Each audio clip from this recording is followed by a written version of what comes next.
बदलापूर नगरपालिकेच्या मागासवर्गीय समितीच्या सभापतीपदी राष्ट्रवादी अजित पवार पक्षाच्या हर्षाली गायकवाड यांची बिनविरोध निवड झाली आहे। 5 सदस्यांच्या या समितीत शिवसेनेच्या 2 सदस्यांची निवड करण्यात आली आहे। मागासवर्गीय समिती गठीत करण्यासाठी नगराध्यक्षा रुचिता घोरपडे यांच्या मार्गदर्शनाखाली आज एक विशेष बैठक बोलावण्यात आली होती। या बैठकीत सभापती म्हणून हर्षाली गायकवाड यांच्या नावावर शिक्कामोर्तब झालं, तर सदस्य म्हणून मोहन चतुरे, ॲडव्होकेट भाविता घोरपडे, तर शिंदे सेनेकडून संदेश ढमढेरे आणि रेश्मा राठोड यांची बिनविरोध निवड करण्यात आली। महत्त्वाचं म्हणजे अजित पवार यांच्या निधनामुळे सभापती हर्षाली गायकवाड यांनी कोणत्याही प्रकारे पुष्पगुच्छ न घेता अत्यंत साधेपणानं सन्मान स्वीकारला।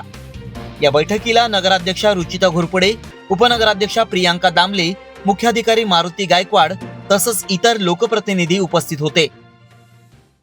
जे ज्येष्ठांनी जे माझ्यावर विश्वास दाखवला आहे, मी सर्वप्रथम एका समाजापुरता नाही तर पूर्ण विभागापुरता काम करण्याचं माझं पहिला प्रयत्न असेल की जेणेकरून जेवढे समाजासाठी शिक्षण आणि रोजगार यासाठी पहिलं माझं प्राधान्य असेल। रोजगार हे माझ्या समाजाच्या माध्यमांना कसं उपलब्ध होईल आणि त्यांच्यासाठी मला अजून काय कामं करता येईल यासाठी माझं पहिलं प्रयत्न।